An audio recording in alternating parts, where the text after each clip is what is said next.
Balik. Kok main kasar?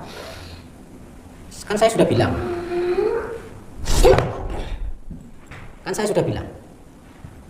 Sampai diam baik-baik, maka saya akan baik-baik.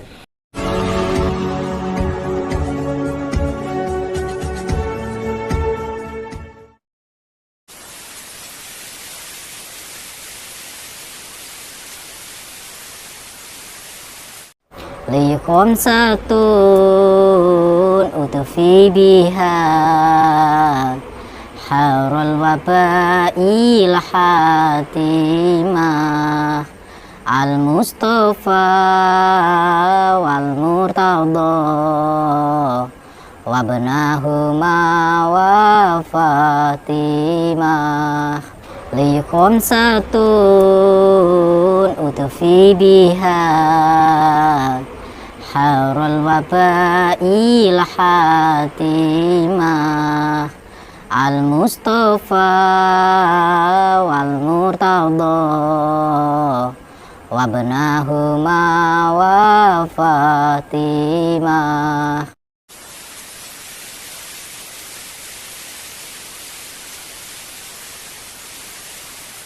Assalamualaikum warahmatullahi wabarakatuh. Sahabat pemirsa yang dirahmati Allah Subhanahu wa Ta'ala, selamat menyaksikan kembali video dakwah perjuangan Gus Nur Samsun, dan semoga keberkahan senantiasa terlimpahkan kepada para sahabat semuanya. Alhamdulillah sahabat-sahabat, bertemu kembali dengan saya Nur Samsun Al-Fakir. Malam ini habis sholat tarawih, saya kedatangan tamu dan terpaksa saya mengeluarkan golok dan sebilah keris. Ini pusaka atau bendanya orang kemarin yang sempat menyerang saya, dan tamu ini memaksa saya untuk meminta atau mengambil pusaka ini, dan saya nggak tahu orangnya ini orang dari mana. Nanti kita ngobrol-ngobrol. Tadi sempat sudah ngobrol-ngobrol sedikit dan meminta pusaka ini, benda ini untuk dibawa pulang, dan kita akan tanyai siapa namanya, dari mana, dan tujuannya apa. Oke, dari ini bapaknya. Sahabat yang dirahmati Allah Subhanahu wa Ta'ala, video ini mengisahkan Mbah Jambrong, seorang dukun santet yang ingin mengambil pusaka yang disita oleh Gus Nur Samsun. Yang mana, pusaka tersebut digunakan oleh dua orang dukun santet, yang waktu itu digunakan untuk menyerang Gus Nur Samsun di padepokannya. Kisah ini bermula dari Gus Nur Samsun yang didatangi oleh dua orang dukun santet, ketika sedang mengaji Al-Quran untuk beribadah di malam Ramadan, bersama seorang santrinya di padepokan. Dua dukun tersebut ingin agar Gus Nur Samsun menutup padepokannya, karena menurutnya telah membuat sepi pekerjaannya.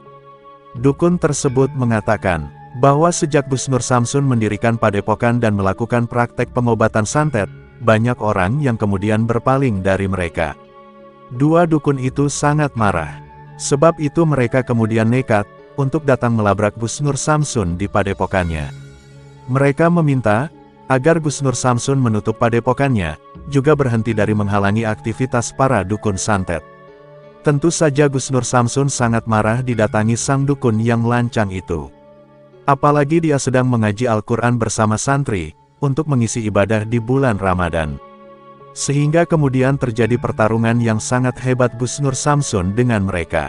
Dengan senjata pusakanya, mereka berusaha menyerang Gus Nur Samsun. Namun atas kuasa Tuhan, Gus Nur Samsun akhirnya berhasil mengalahkan mereka.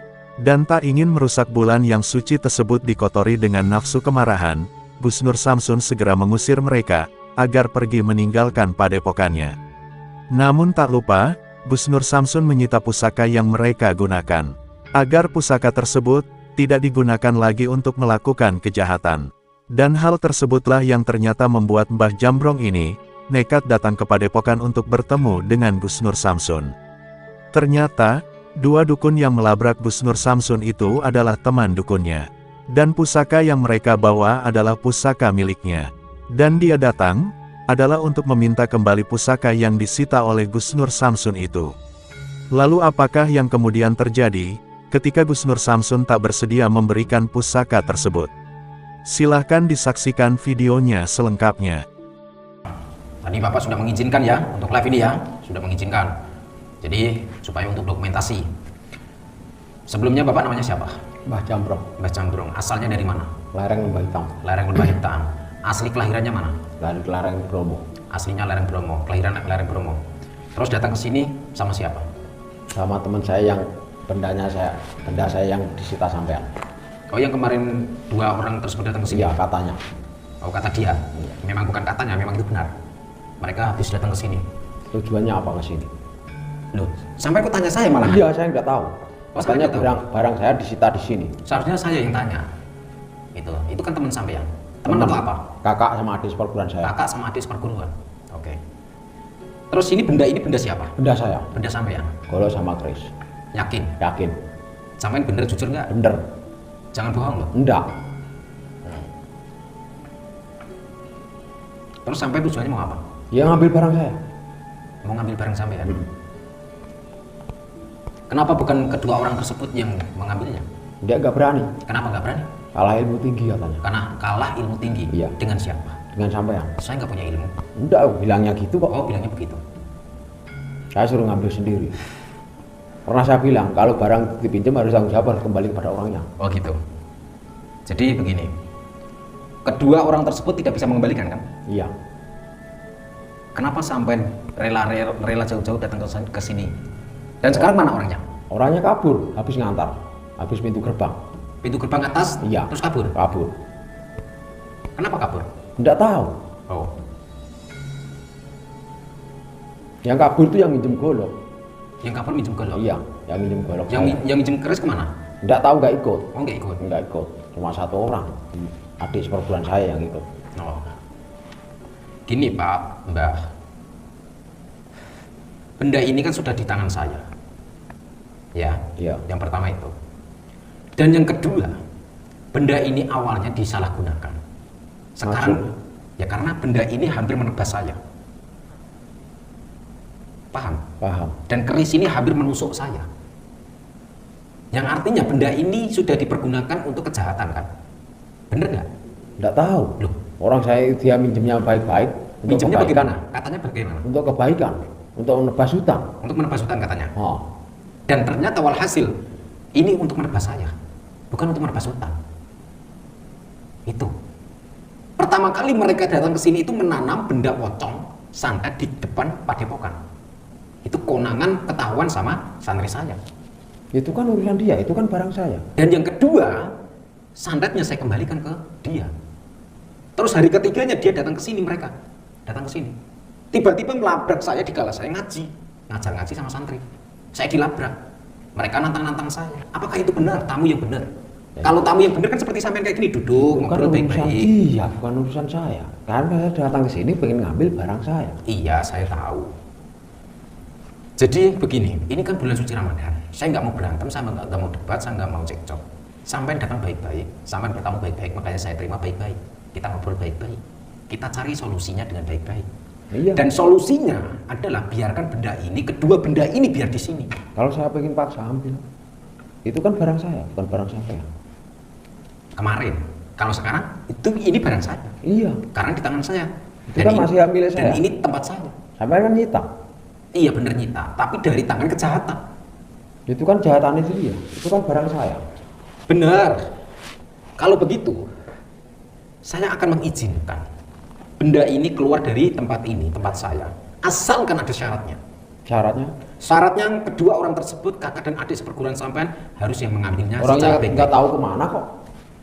Saya nggak percaya kalau sampean Iya, bener. sampean bisa mengaku-ngaku. Enggak mungkin. Saya ngomong apa adanya. Sampean jangan ngaku-ngaku. gitu. Enggak. Biasanya sampean menggunakan benda ini untuk apa? Nebas hutang. Untuk nafkahi anak istri. Yang golok. Golok. Kalau yang keris? Yang keris untuk kehidupan semalam. Kalau nggak ada hujan, untuk orang-orang yang punya hajat. Oh gitu. Tapi keris ini dipergunakan sama orang kakak seperguruan sampean untuk nyantet. Memang itu keris santet. Tapi saya tidak tahu kalau digunakan untuk itu. Kakak seperguruan sampean bisa nyantet kan? Bisa. Yang artinya sampean tetap bisa nyantet. Iya bisa, tapi dengan tujuan yang berbeda. Maksudnya bagaimana? Orang itu kalau disantet saya bisa mengembalikan. Oh. Saling santet. Saya bisa, tapi tujuannya lain. Tujuan kebaikan apa? Tapi sama-sama nyantet kan? Iya, tapi kan tujuannya kan lain, untuk balas dendam. Apakah nggak bisa dengan cara yang lain, dengan benda lain atau tasbih atau Tergantung dengan cara orangnya, sholat? orangnya yang minta kepada saya. Udah gini sajalah Pak, Mbak. Kita ngobrol baik-baik, kita persaudaraan, kita kekeluargaan. Biarkan benda ini di sini, ya. Biarkan benda ini di sini. Kalau saya nggak mau, kan itu barang saya. Ya kalau sampean nggak mau, silakan pulang saja. Nggak mau saya. Saya pengen ambil barang saya mau bisa pulang dengan apa?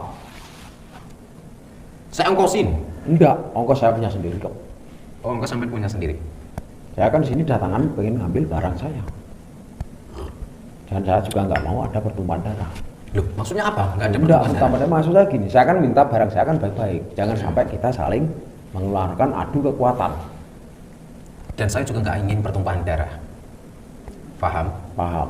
Yang artinya kalau sampai datang baik-baik, dengan cara baik-baik, tujuan baik-baik, maka bisa pulang dengan cara baik. Oh, Tapi saya kalau pulang kalau nggak barang saya anak istri saya nafkahin apa? begini Pak, susah banget sih dikasih tahu. Ya kan itu kan barang saya. Iya bener ini barang sampean, akan tetapi ini benda ini akan disalahgunakan nanti. Itu kalau Sampean saja yang pemiliknya tidak bisa menjaga dengan baik. kan saya ngambil kakak sama adik perguruan saya yang pinjem. Iya, tapi sampean yang artinya tidak bisa menjaga benda ini. Iya itu salah saya, emang salah saya. Tapi kan yang pinjem kan adik. Sekarang sama beginilah saya. sekarang. Adik dan kakak seperguruan sampean harus datang ke sini untuk Kalau saya mengambil. nyarinya gimana orangnya kabur? Ya terserah. Kalau saya pengen ngambil langsung, Nggak gimana? boleh. Allahu Akbar.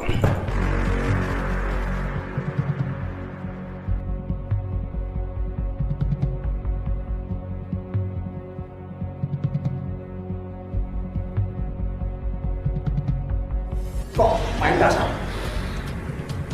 Kan saya sudah bilang.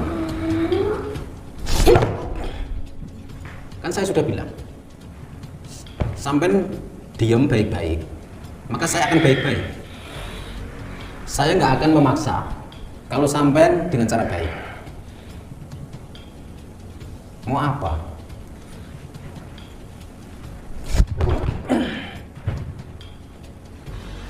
Ini tempat saya dan tempat padepokan ini sudah saya pagari, Sampai akan kewalahan sampean. Percuma.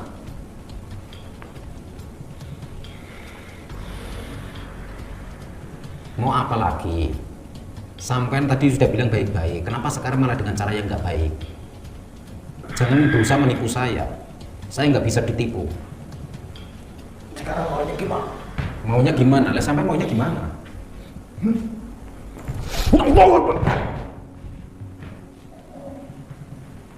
Sampai maunya gimana? Ini bulan suci Ramadan, saya nggak mau berantem.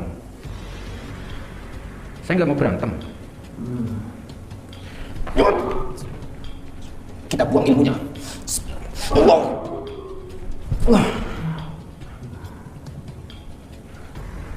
Orang udah dikasih tahu. Sekarang sampean tinggal.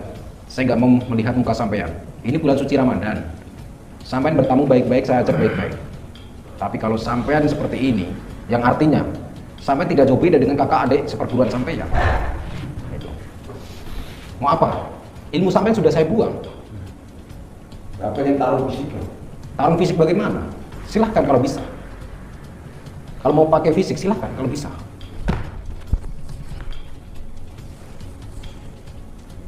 Silahkan. Silahkan bangun. Saya kasih kesempatan.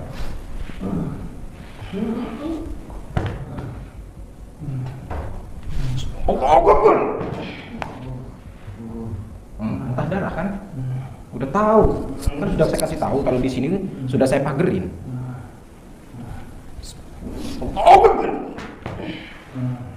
Udahlah, saya nggak mau berantem lagi. Ini bulan suci Ramadan, saya nggak mau mengotori tangan saya. Saya pengen berusaha menjaga iman dan takwa saya, pengen menjaga hawa nafsu saya. Saya nggak mau marah-marah.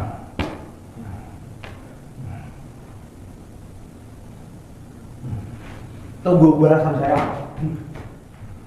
Tunggu pembalasan saya bagaimana? Hah? Sampai mau kemana? Sampai mau apa? Tunggu pembalasan apa? Mau kirim anak buah? Silahkan. Kalau mau kirim anak buah, saya tunggu. Dukun Jambrong sangat marah karena Gus Nur Samsun tak bersedia memberikan pusakanya. Sehingga kemudian, terjadi pertarungan yang cukup luar biasa. Dan atas kehendak Tuhan, Gus Nur Samsun akhirnya bisa mengalahkan Dukun Jambrong. Dukun Jambrong pun pergi dengan tangan hampa dan penuh dengan luka. Namun dia berjanji, akan tetap mengambil pusakanya dengan segala cara. Gus Nur Samsun sangat bersyukur, sang dukun itu bisa dia kalahkan. Juga bersyukur, karena Tuhan senantiasa memberikan perlindungan. Tentu juga berharap, perjuangan dakwah yang dilakukannya ini bisa memberikan manfaat, dan menjadi petunjuk yang baik untuk melakukan kebaikan. Putar tasbihnya dan baca sholawatnya. Semoga Allah Subhanahu wa Ta'ala senantiasa memberikan banyak karunia-Nya kepada kita semuanya.